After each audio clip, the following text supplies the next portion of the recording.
ಎಲ್ಲರಿಗೂ ನಮಸ್ಕಾರ. ಸರೋಜ ಕಿಚನ್ಗೆ ಸ್ವಾಗತ.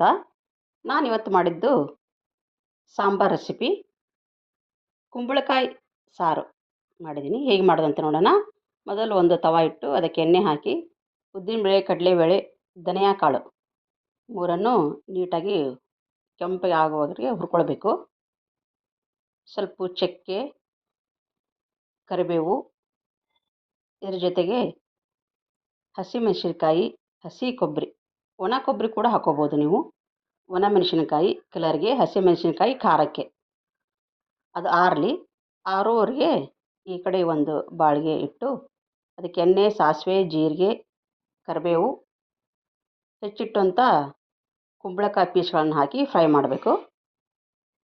ಸ್ವಲ್ಪ ಅರಿಶಿನ ಹಾಕಿಬಿಟ್ಟು ಫ್ರೈ ಮಾಡಿ ಅದಕ್ಕೆ ತಕ್ಕಷ್ಟು ನೀರು ಹಾಕಿ ಕುದಿಯಕ್ಕೆ ಬಿಡಬೇಕು.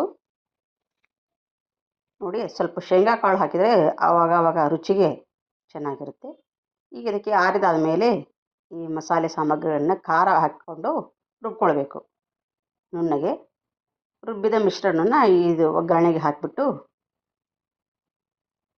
ಜಾರು ತೊಳೆದ ನೀರು ಹಾಕಿ ಟೋಟಲ್ ಎಲ್ಲವನ್ನು ಕಲಿಸ್ಬೇಕು ನೀಟಾಗಿ. ಇದು ಚೆನ್ನಾಗಿ ಕುದಿಬೇಕು. ನಾನು ಹುಣಸೆಹಣ್ಣು ಇಟ್ಟಿದ್ದೆ, ಅದನ್ನು ಸ್ವಲ್ಪ ಕಿವುಚ್ಬಿಟ್ಟು ಹಾಕ್ಕೊಂಡಿದ್ದೀನಿ. ಆಲ್ರೆಡಿ ಬೇಳೆ ಕುದಿಸಿಟ್ಬಿಟ್ಟಿದ್ದೆ. ನೋಡಿ, ಇದು ಮನೆಯಲ್ಲಿ ಮಾಡಿದಂಥ ತೊಗರಿಬೇಳೆ, ಹೆಲ್ಲಿ ತೊಗರಿಬೇಳೆ ಅನ್ಬೋದು.